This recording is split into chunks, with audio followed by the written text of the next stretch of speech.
All right, welcome to another great episode of the Real Deal Podcast. I'm your host, as always, Courtney Harden. Glad to be back with a new episode. Again, new week. Happy Monday, October 6th, 2025. Can't believe it's already October. Fall weather is here in Philadelphia, so and fall all through the world and everything. But glad to get and be back. So before I bring my guest, hit my music. Let's get it.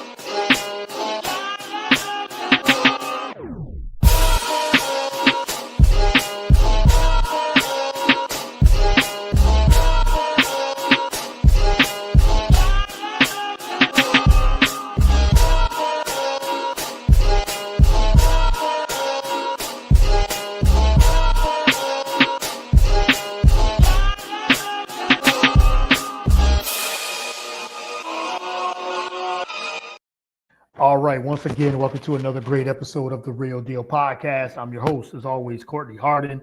Happy Monday, October 6th.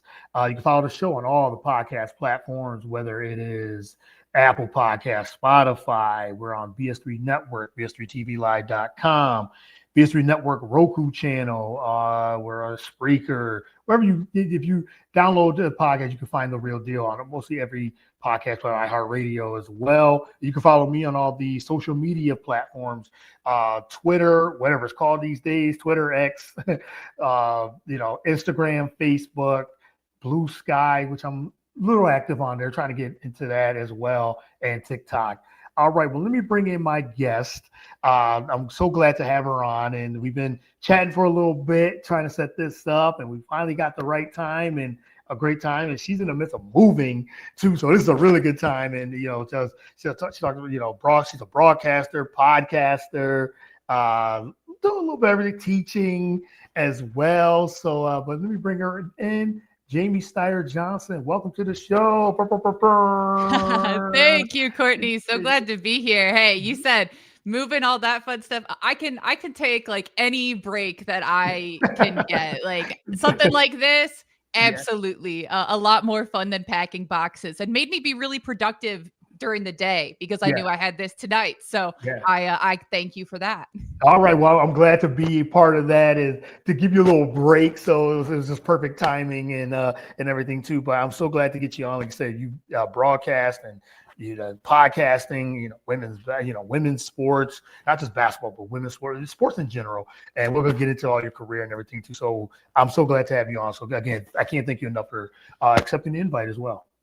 Oh yeah, it's always great to, get out there, get into some new spheres. I've loved the other interviews you've done. You've had so many tremendous guests. So it's a little confidence boost there to, get to join a group like that. So yeah, really excited. Yeah, thank you for listening, and thank you for watching the show. I really appreciate it. Like I said, I watch your content, and we were just talking before we started recording, like so much is happening in women's basketball, especially in the professional, the WNBA, and a lot of things. That's not even, and we do have the WNBA finals.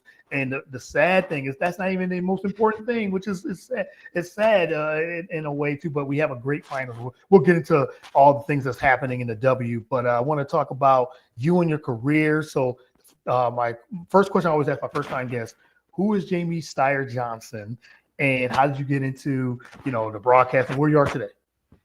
Yeah. So I think that like the number one thing to know about me and kind of the perspective that I bring, how I got to where I am, is that I am a coach's kid. So my mom has been a college basketball coach for, longer than I've been alive. It's the only job she's ever had professionally. So my mom has been a assistant coach, currently the associate head coach at Iowa State for women's basketball for, I have to do the math every single time. It's 23 years now. So it's been a long time there. She was hired by Coach Fenley back when he was at Toledo, straight out of college, and so that was well before I came along. But that's kind of the whole context in which I grew up, and so that's kind of how I look at things. I grew up very embedded in the Iowa State athletic department, following a lot of women's basketball, following a lot of college athletics specifically, and so when I came to college, as an undergraduate, went to Iowa State, did a lot of coverage there while I was a student, and just always wanted to work in sports, but I didn't necessarily know what I wanted that to mean, or what that would mean. And so when I went into school, I was doing I'm going to go work for ESPN. I'm going to do all that. And as soon as I got into college, it was like, oh, I mean, that's not off the table, but I know what that would take. And the moving around and the tough jobs, the dues you have to pay. And it really just got to the point where by the time I graduated, I said, I don't want to go through that. And I had too much of a life built in Iowa, and I just didn't want to have to climb the ladder. And so I'd kind of given up. I kind of thought, okay, that's that. It's been really fun to do the sports thing, but I'll just go do something in general communications or sales or whatever. And that's when a year after I graduated, they needed someone to do radio for Iowa State women's basketball. And so I had done radio all through college. I had experience there. And so I stepped in. I did a few games that first year, a few more the second year. By year 3, it was like, well, Jamie has really open availability. And so I had taken over by that point, and now I'm going into year 7 on the radio. So yeah, had the connection there. But beyond that, it's really been just trying to continue to network, and make those other connections. That's how I ended up doing a bunch of other sports, volleyball at Drake University in Des Moines.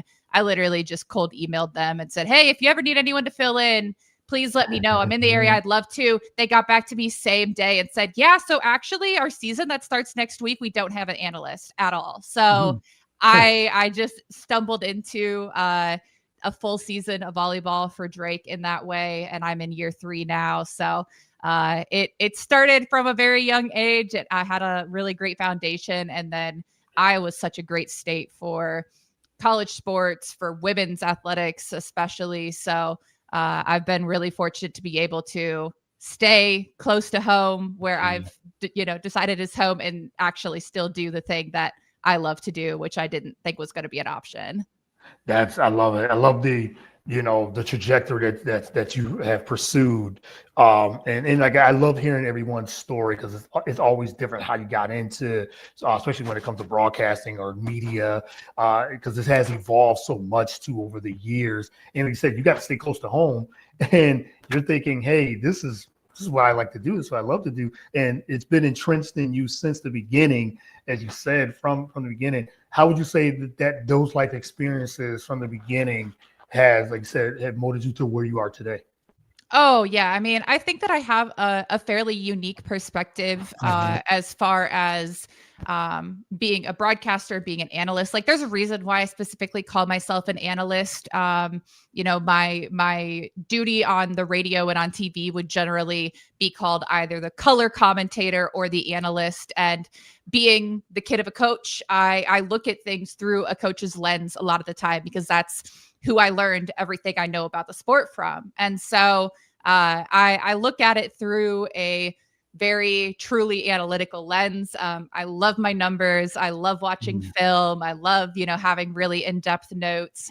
And so the fact that, I was raised very close to a team and by the experiences of my mom. My dad coached for a while before I was born as well. So, like, not to leave him out at all, but my mom's the one that's really been in the thick of it while I've been around. So it's really meant everything, where I have so much background specifically with Iowa State. So my work with them is very well informed without having to do a whole lot of research, which helps since we have such a tremendous fan base. If people are fans, they've usually been fans for quite a while. So when I'm bringing up people that played 15 years ago, everyone's like, oh, I remember them. And then, they love it. It's like, oh yeah, that was my idol growing up. But it's it's really cool just to understand things from the team side, the athlete side, the coach side, but also to have that bit of distance for it, where I didn't play in college, where I haven't been a coach, but I've been in the media for so long, where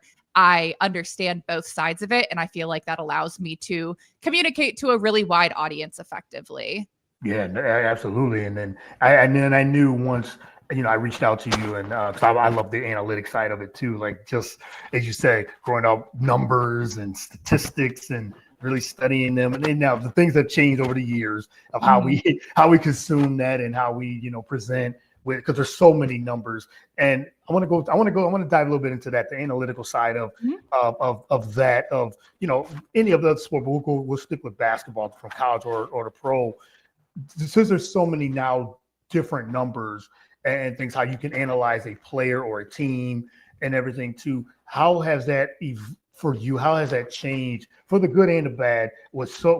Is it too many numbers sometimes when it comes to evaluating, like you said, the players or scouting and things like that from an analytical side, or is it just for people like me and you that love the numbers and really but you still have to do the eyeball test when it comes to that too. Yeah. But that tug of war of analytics, I know some people that don't like the analytics or they think it's too much, or or the basic statistics too, but or the eyeball test.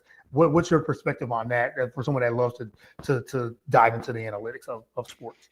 Yeah, I think that it all is about balance. I don't think that you can rely solely on numbers. I don't think you can rely solely on film or the eye test. I think that you have to have a pretty good balance of those things, in the same way that in basketball, you can't rely solely on offense or defense. You can't rely solely on practicing your own stuff or solely on scouting opponents. Like, you need to be able to do a little bit of everything. And that's why it's so important to have a great staff as a whole. That's another thing that I feel like I've seen that a lot of people don't get to really understand or see up close, where the reason why head coaches so often talk about their assistants, or like they'll credit their assistants for specific aspects of game preparation, because the head coach is the manager. Like, they're at the top, they're delegating, but they don't have their hands in every individual thing. And so you have people who kind of specialize in different things, where you'll have someone who's really into the analytics, and you have people who are really into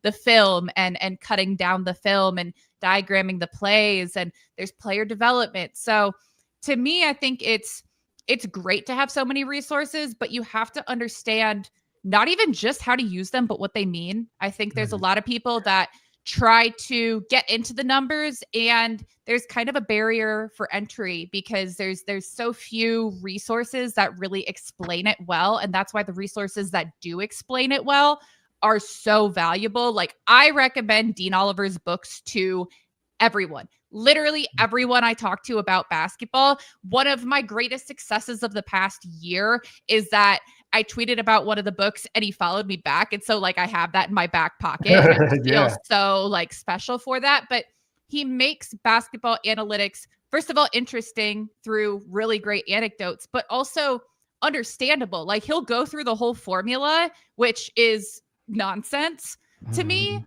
but he'll explain what each aspect is, so that when I'm looking at someone's offensive rating, I know exactly what that means now. And I just feel like a lot of people will look at, okay, high number good, or, high number bad, and anything in between is kind of lost. And so to be able to actually understand it is really important. I also have at this point like a very solid process. Like, it's not what I can really outline, because it's a lot of things going on, but I have 3 or 4 sites that I'll go through for any specific game prep. And I know, okay, I'm pulling these numbers for players, I'm highlighting these particular parts, I'm pulling this one chart. Like, I know exactly what I'm looking for, but it's because I've been doing it for 7 years. So if you're just starting to get it, it's so tough. There's just so much.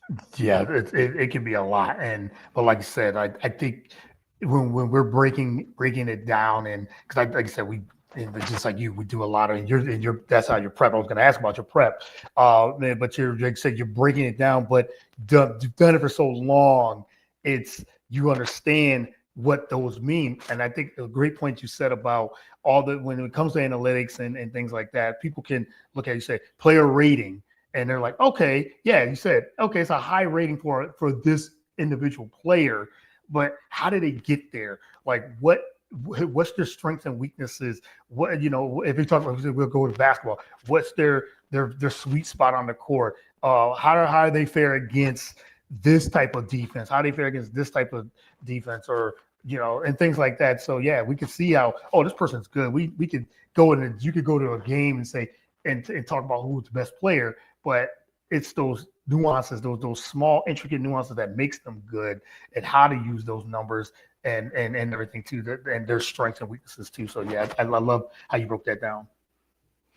Thanks. Yeah, it's so like I love to think about it. I love to talk about it. Like I tell my students all the time, I have a handful of students that are in sports media, and I'm just like, hey, at any given point in time, like I could talk about analytics for hours. I just did a class the other day. I'm like, let's talk about this later because otherwise we're going to totally derail what we're going through. But it's so interesting, and it's like constantly changing. It's constantly updating, but it's so nice that finally there are significant resources for women's basketball, because for so long it was just every resource for men's, and there was Her Hoop Stats, and that was basically it for women's basketball. So I obviously love my Her Hoop Stats. I love working with them. I love having that as a resource, and have for several years. But more people entering the fray, it just helps everyone. It's it raises all ships. So it's very exciting. It's very exciting. It's very exciting to see more and more for women's basketball podcasts and things like that, as you said, and resources that now, and it has evolved over the years. I want to go back to your prep. I mean, we could have a whole conversation about the analytics. Like I said, I dig that. I really dig that. But your prep and your day-to-day for broadcasting and covering multiple sports and multiple platforms. What is your day-to-day like? I'm sure it's different each week.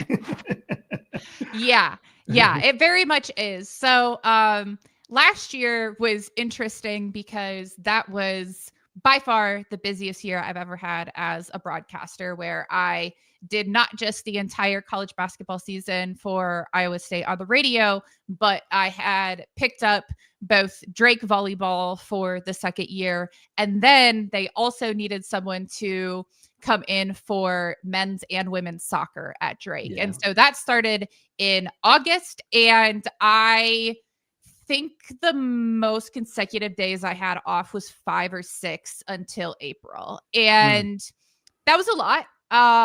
But it was very exciting because that was where I finally felt like, oh, okay, like I've gained a significant amount of traction. And this year, I don't do soccer anymore. I did one soccer match for them, but as we said, everything changes really constantly. And one of those things is NIL and how athletic departments are spending their money. So they cut back. They went to a one-person broadcast for most of soccer this year, which I'm glad I'm not the one person having to do a whole soccer match by myself. Right. But I stepped back from that, and I am now doing volleyball once again. I do a couple of Iowa State volleyball matches, and then once we get into college basketball season, I do the whole thing through for ISU. So it's variable, but I generally will have some kind of note-taking process, whether that be for soccer, volleyball, basketball. I'll watch at least a recent game or match of both teams. It's when you're doing ESPN Plus for TV, which is what I do with Drake, it's kind of odd because you're hired through the school, but technically you're supposed to be fairly neutral. Whether that actually happens in practice in essence, as anyone who has watched an ESPN broadcast knows, is variable, but I try to take that pretty seriously, especially because I'm always open to more opportunities. So I figure if opposing teams see it and I'm fair to them, if they like what I'm doing, that only opens more doors. So I'll watch a recent match for especially whoever the opposing team is coming in, because I've generally called other games for the home team. So I'll make sure that I take a bunch of notes there. A lot depends on the sports information department of a school. Obviously, working within the Missouri Valley Conference and the Big 12 Conference is very different in a lot of ways as far as resources go. A lot of them do great game notes, though. I get a lot of information about individual players, about teams as a whole. So I'll go through all of those. I do kind of my analytics thing. I don't do that for soccer because I did not know a lick about soccer. It was literally just understanding like what offsides was kind of, and like how many people are supposed to be on the field. Like at this point, I sound like I know what I'm talking about. I sort of do, but I still don't get into the numbers. for volleyball, not a ton of resources, kind of like women's basketball a few years back, but her hoop stats, a bunch of the people have gotten together and put together a site called Evolve with 2 L's, like volley. And so they have a bunch of the same sort of analytics that they have available for basketball, for volleyball. So I go through all those now. And it's just kind of all over the place because during basketball season, I watch every single game I possibly can. So at that point, it's not so much a streamlined process. It's just going through everything I have up here. But it's very different depending on the day. Yes, I'm sure. And like you said, it's just you said different sports, volleyball and basketball for sure. What you said, it's just I love hearing the prep of how broadcasters and analysts what the process is. And you said watching film, watching games, getting the information, having access to the information. You said that sometimes I'm sure it's hard getting that access from schools and things like that. But now you said we have social media, you have different sites and things like that you can trust, that you can go right to that. So I love that. I know it's probably a tough one, but what's one of the most memorable games or interviews that was special to you over the years that you've done? Yeah. So I'm gonna be brief on it, I promise, but it's a twofer here.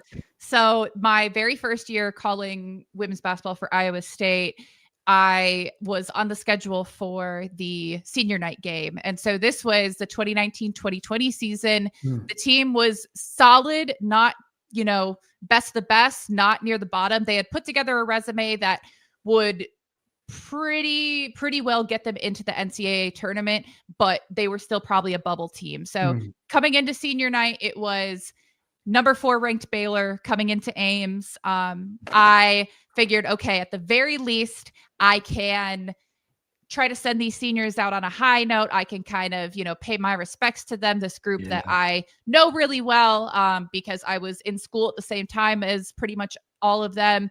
And also it was my first, and to this day, only time calling a game with John Walters, who in Iowa State sports media is often referred to as the Godfather.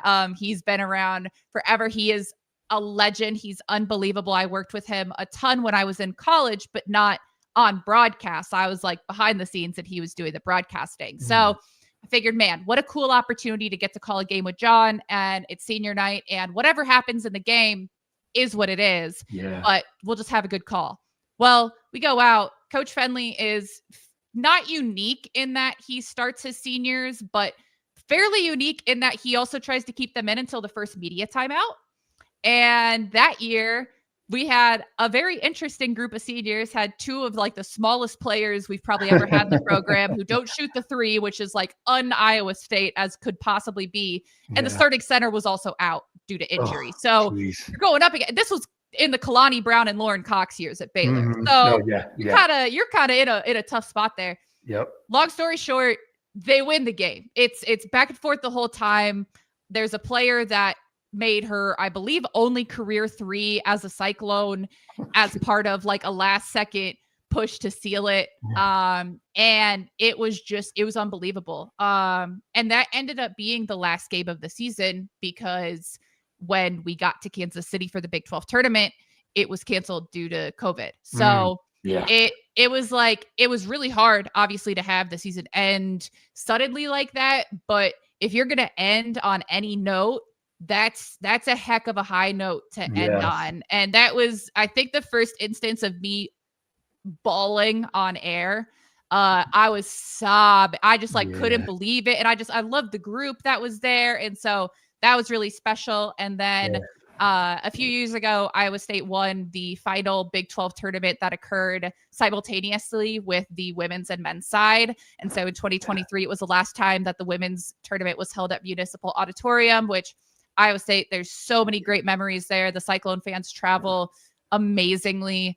And so that was the first time that they had won the tournament for over 20 years.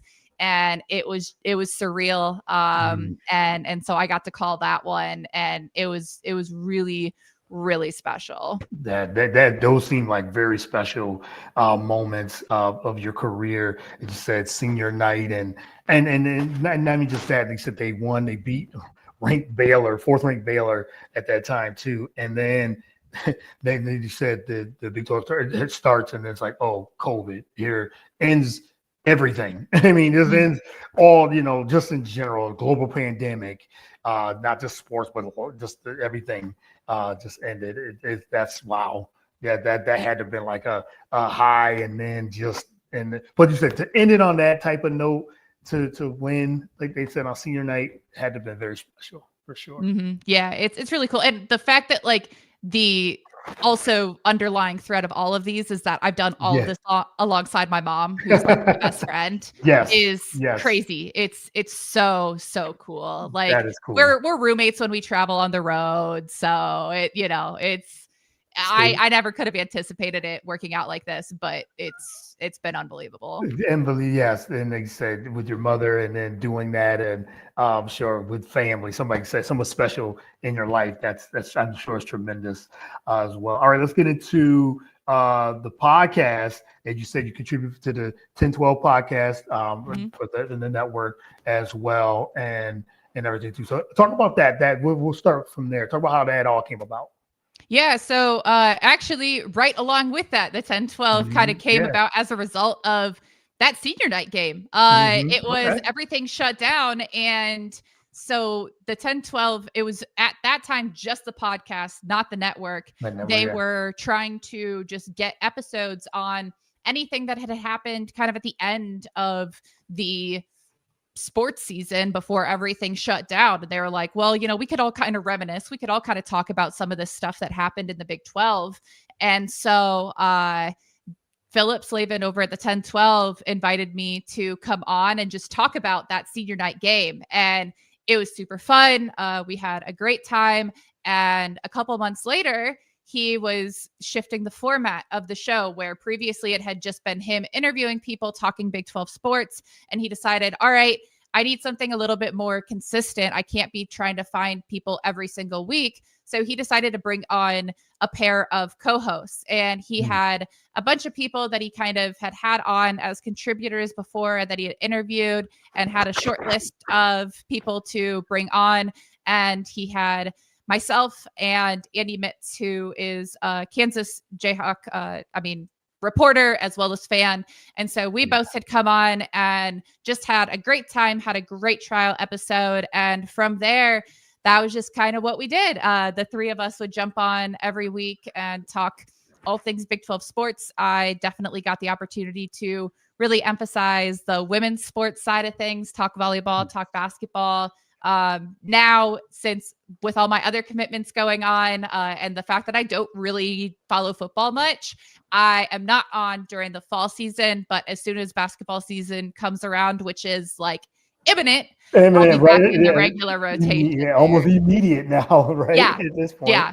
Yeah, for sure. And then also you're on the Her Hoop Stats Mhm. podcast as well, which I love. I've always enjoyed Her Hoop Stats podcast. So talk a little bit about what that is for those that don't know, who should be Mhm. listening and following. When it comes to women hoops, this is one of the, if not the podcast to definitely, like you said, has everything when it comes to Yeah. talk about the Her Hoop Stats podcast. Yeah, that's kind of our goal. Yeah. So I was brought on to Her Hoop Stats a little over a year ago now. So we Yeah. first started recording last year during the WNBA finals, but I had been in discussion with Her Hoops since the Final Four of that year. So I have used Her Hoop Stats for ages just in my general coverage. And so Yes. I have a number of friends that are contributors there that are on staff. And so when I was at the Final Four, one of them reached out, was like, hey, our founder would love to meet you. And so I figured, oh yeah, we're just chatting. We're just like networking, whatever. And at the end of this long conversation, very similar to this one, just talking about, my background and, the way that I use numbers and things like that, he was like, yeah, so we want to expand some of our media offerings, and we would love to have you on to do a podcast. And so from there, we sort of developed what that was going to look like. They brought on two co-hosts that I hosted with for several months. And then more recently, we've decided to expand more. And so brought on even more people and have sort of a rotating cast so that there's an episode coming out every single weekday. So it's there's a lot that we can cover. You still can't cover everything in the women's basketball space, Right. but with 5 episodes per week, we're able to get a lot more than we did when we were just once weekly. And we get a lot of different voices on. We have within our rotation, there's like, Christy Winters Scott, who does a little bit of everything in the broadcasting world, but works really closely with the Washington Mystics. We have Sydney Brunson, who lives over in Arizona, has done work with the Phoenix Mercury in the past. She went on like a tour of a bunch of the WNBA arenas this summer. And so we got all of her input. And then, so there's so many more that I'm not going to go through all, dozen of us, but it's a great group. A lot of varied experiences. So you have people that are very solidly media, people that have played professionally, people that have coached. It's a little bit of everything. And so continuing to work on expanding that, and just really, really thrilled to be a part of it. Like I said, that's one of not my go-to when it comes to women hoops, and herhoopstats.com. He said been listening and everything, and they said it unlocks better insight about the women's game, and it really does. And he said, I love the expansion with he said analysts and podcasters, and yes, it's like I said, it's a rotating group, and a great group and a great podcast as well. You guys have, like I said, I love it because it's daily too, and I can just listen to, if I say, if I missed something, you guys covered it. You guys have covered it, or at least talked about it, and it really break it down and everything too. So I need it these days, honestly. With the fact that I'm in classes all day, then I'll come back and we'll be like, okay, this is what I'm listening to after school, so that I don't miss anything. Yes, and it's like, her hoop stats. Let me get into it. Even if I got to listen to the next day, I'm listening to it when I'm at work. I work from home, so I listen to podcasts throughout the day while I'm working. So it's it's a tremendous platform as well. So, but let's get into some of this before I let you go. Let's get it. We got to talk some WNBA, and like we said at the top, so much is going on top of the WNBA finals, which is going on between the Aces and Mercury, who are the Aces are up 2-0 as well. So let's start there. We'll start there, then we'll get into everything else. What do you think of the overall season? If you could put it in a few words, which is the injuries, you had the referee issues that's been going on, but if you could put it in a nutshell, the whole season, what's your couple takes on how the season has been and to where it is right now with the WNBA finals?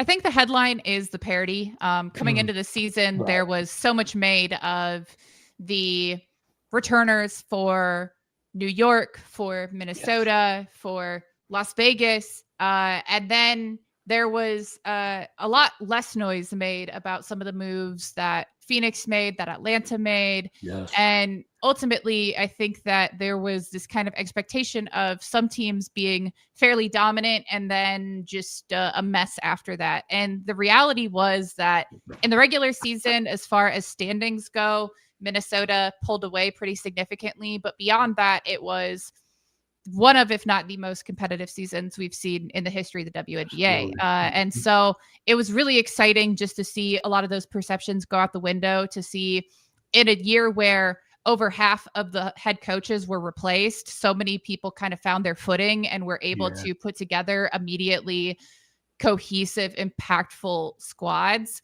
And it was very relieving also to see a lot of programs, not all of them, but a lot of them find some of that surety in their leadership and their vision, knowing that with the CBA negotiations coming up, basically the entire league's about to be free agents. And so you needed to have a lot more consistency within leadership and within teams in order to have things be sustainable, really, and to still be putting a good product out there on the floor. So that was a relief.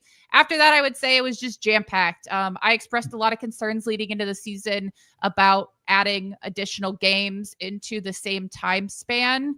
And then also expanding the postseason series. And frankly, I think that all of that culminated and was encapsulated really well by Kelsey Mitchell's rhabdomyolysis. I think it's absolutely absurd that a professional athlete should be in any situation to be pushed to that point, regardless of anything else going on outside of it.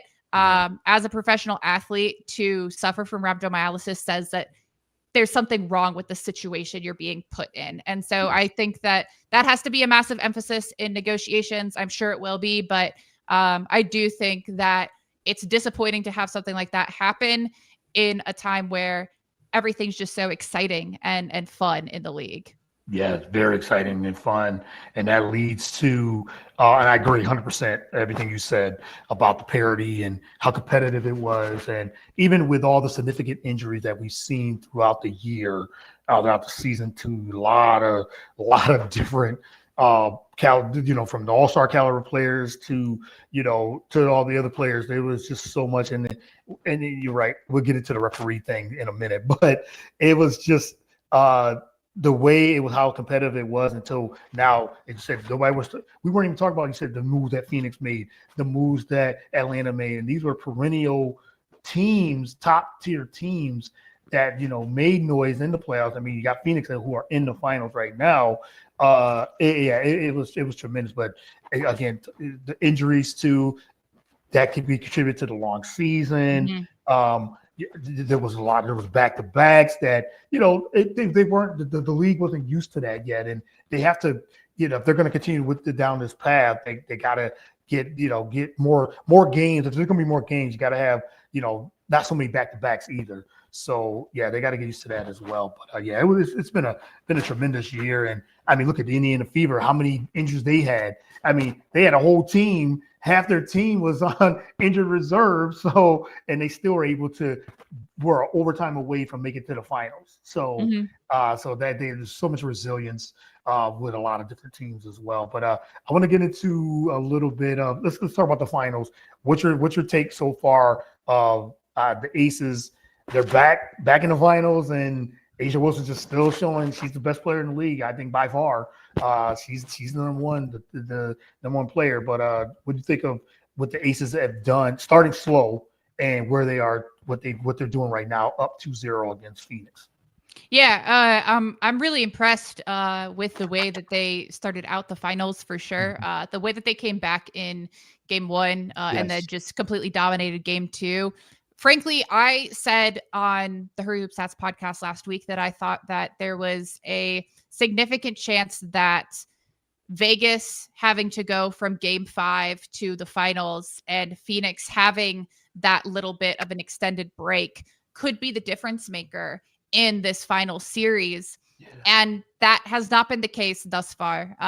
Certainly over the course of a potentially 7-game series, that could change. Yeah. But the fact that Vegas came out, took care of business at home, got those 2 games, and were not in a potential, it wouldn't be an elimination game unless you go 0 for 2 at home on the road, but you just give yourself that huge boost. And now you both are on fairly even footing where, okay, now you're 2 games into it.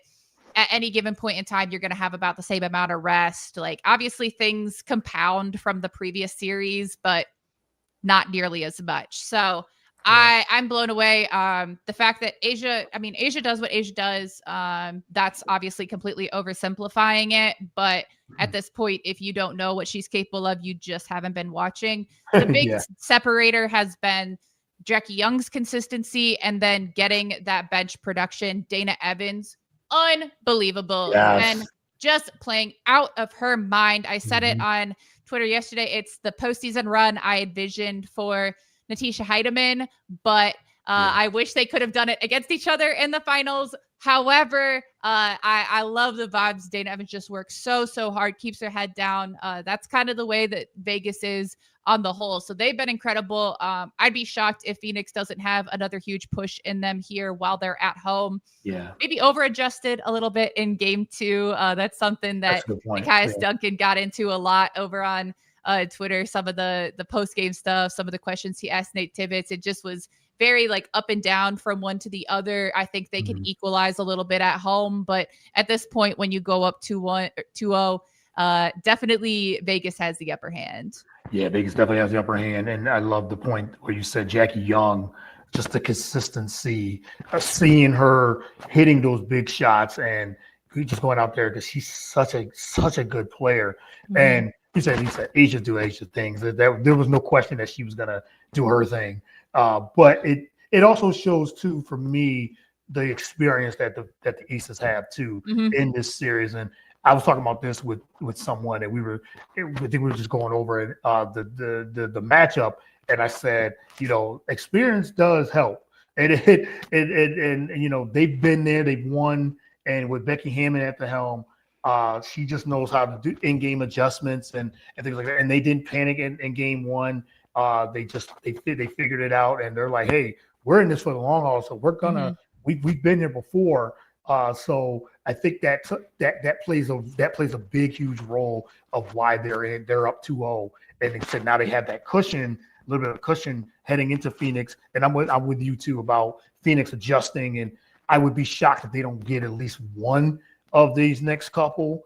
But as of right now, Vegas has the upper hand, as you said, and that's why they're up 2-0. Yeah. It's really interesting too, because Vegas has solidified so many of the things they've struggled with, especially in the postseason. Yes. They really struggled on rebounding on both ends of the floor. That's something that they locked down, especially in game 2. Jewel Lloyd herself, I think, has taken it upon herself to make every rebound hers. The way she's been defending has been absurd. Chelsea Gray, I said she lives for the bright lights. Like, she is one of my favorite players of all time. I love watching her play, and she is thriving. So top to bottom, Vegas is getting the best version of really all their players. And I think that puts the regular season into a different light, where you realize, you have to go through some of the adversity. You have to have those opportunities to develop, and this is how it pays off. Yeah, absolutely. Yeah, they went through that adversity from the beginning of the season, and then they peaked and won. What was it, 20? I forgot what it was. It was 20. Like 17 straight going into the postseason. Yeah, going into the postseason. Yeah, it was 17 straight going into the postseason. Absurd run, and I knew, like, once they got into that run, like, okay, they're probably the most dangerous team heading into the playoffs, and then they were. And then they did face some adversity in the playoffs, but they overcame it, and again, the experience really kicked in. So they definitely are showing why they're champions for sure. All right, last one. We got to get into this. The Fisa Collier, Kathy Engelbert, and everything too, because that's been the talk. Just not even just this past week, but just in general. I did hear you guys on her hoop stats. You guys talked about that, broke it down and everything. Tremendous analysis on that. But what's your overall take on this? The FISA went in, and someone, I forgot who said it. Someone said when she had her papers, she started put her papers down, like, okay, she's about to do something and really lay in, and she did lay into the leadership of the W. And then Kathy Engelbert had her, and it's interesting. Like, we're talking about this, and then the meeting got canceled and all this. So, but what's your overall take on this whole thing? I mean, I think it's kind of like I said, that Kelsey Mitchell's rhabdomyolysis was like a culmination of a lot of the issues we saw during the regular season. This feels like the culmination of a lot of the issues we've seen for several years in the WNBA, where everything was kind of set up to boil over, to come to a head at some point. And when you're leading into CBA negotiations, that's the timing that would make sense for things to really either come together or break apart. And I think that a lot of it has to do, I mean, there's just so many aspects that feed into it, whether that be the ownership structure of the WNBA, the partnership with the NBA, the various stakeholders that are involved there, the historic undervalue of the media rights deals, where you have the WNBA operating at a deficit for so long, which probably wasn't necessary if proper rights deals had been negotiated. It's the same as a lot of the issues that the NCAA has faced in many sports across the board, primarily women's sports, just kind of accepting these low media rights deals because that's what was on the table, and no one really thought to put in the work to properly value these opportunities and these platforms. So it's all just kind of been messed up for a long time. And yeah, Kathy Engelbert is bearing the brunt of it now, but a lot of that is because of the fact that she hasn't really fostered those relationships where players are not feeling heard, they are not feeling valued, they are not feeling respected.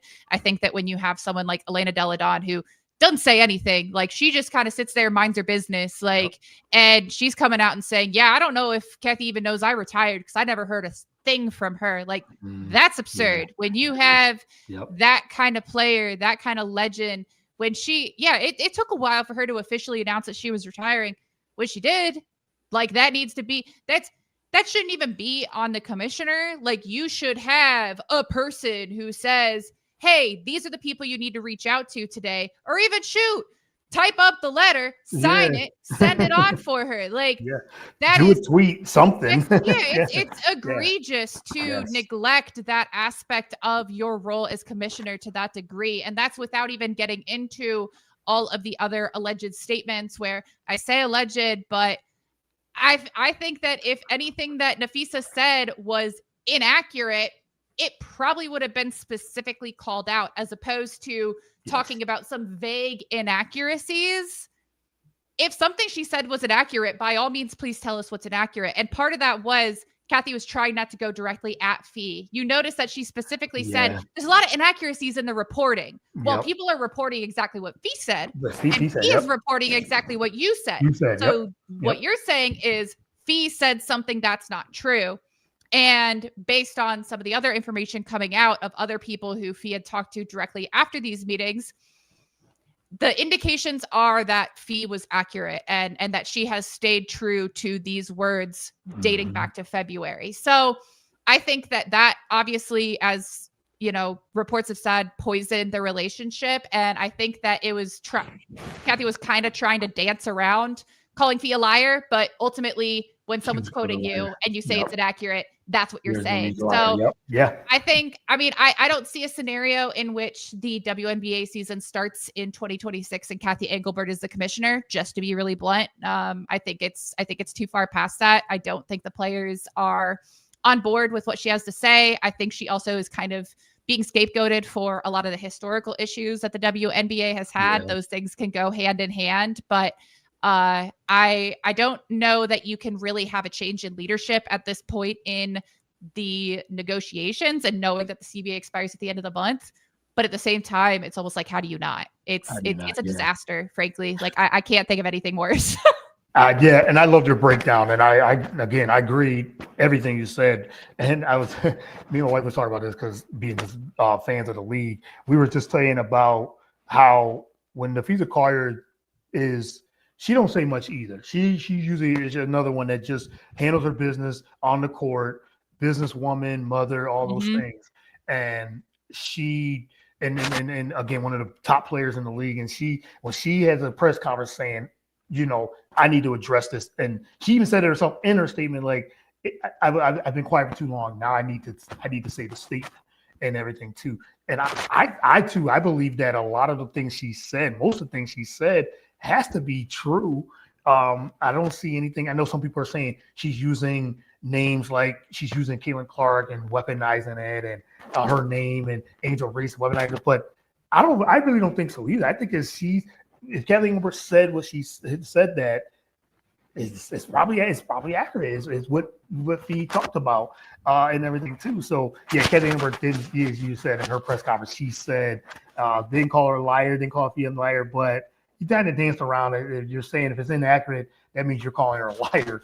So, and I think Nafisa is fed up. That's why the meeting did get canceled, because it doesn't seem like nothing's going to get changed unless, like I said, leadership gets changed. And I think that's where I think Kathy Engelberg, the commissioner, sees the writing on the wall. I think she does see that. And to be dismissive all season on, oh, we don't have an officiating problem. We don't. Only losers complain about officiating. Yes, exactly. When you say something like that, spare me. Yeah, it is not just there was players, there was coaches. It's one thing when players are complaining about the refs, and we've seen it throughout the sports when we watch, but you have a referee problem. There's an issue. Coaches are saying it from the winning side and the losing side. Everybody's saying there's a referee problem, and you don't want to address it. There's an issue. When you're being that dismissive, and you're being dismissive about the CBA, the negotiate. Oh, we met at All-Star, and I thought it was a productive meeting. Not when the players are saying no, it wasn't. It wasn't productive at all. So yeah, there's a lot of things that is against Kathy Engelberg, and I think she does see that, and now she's trying to kind of like backtrack a little bit and trying to get in the good graces of the players. Should have been probably doing this throughout the year or the last couple of years. So yeah, for sure. Oh man, we could unpack this for a long. I mean, there's so much going on. I know you guys are gonna have a lot of coverage with this too. So all right, last question. I'm glad we got a chance to really break this down. I could have talked to you for a couple hours on this. Just on this alone. We got to definitely. I hope we could do another podcast again at another time when, with CBA and all those things and everything too. But the last question is, if someone wanted to come to you and ask for advice or want to get into broadcasting or want to get into to how to cover women's college basketball or high school, whatever it is, what would you say to them? A young person, it could be a young girl or boy that wants to get into broadcasting. What advice would you give them? Yeah, I mean, I talk about this a lot because I teach it, right? And so right. It's really about finding opportunities or making opportunities. The thing that is present now that was really just kind of starting to gain traction when I graduated in 2018. So not all that long ago, but as far as like the media landscape, it might as well have been a lifetime ago.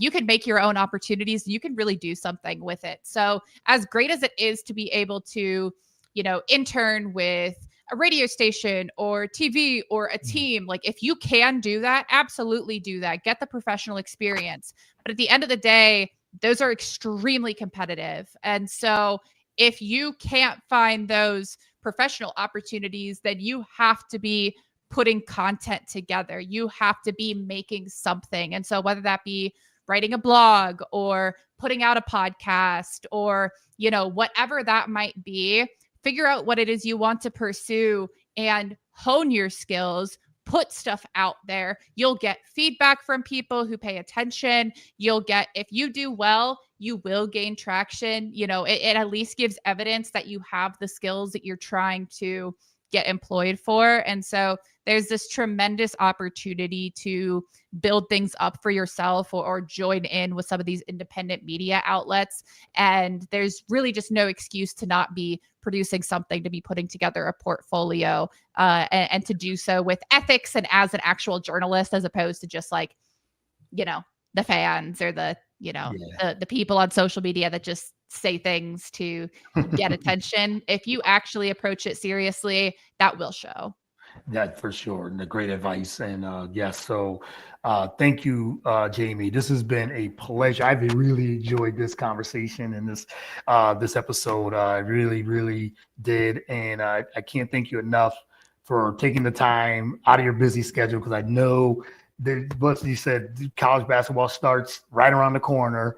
And you'll be hitting the ground running. So I'm glad we got a chance to do this. But I really hope we can do this again at some point as well, because I really enjoyed your analysis and everything you do. So, but let everyone know where they can follow you on social media, want to reach out to you, they say want more advice or anything like that.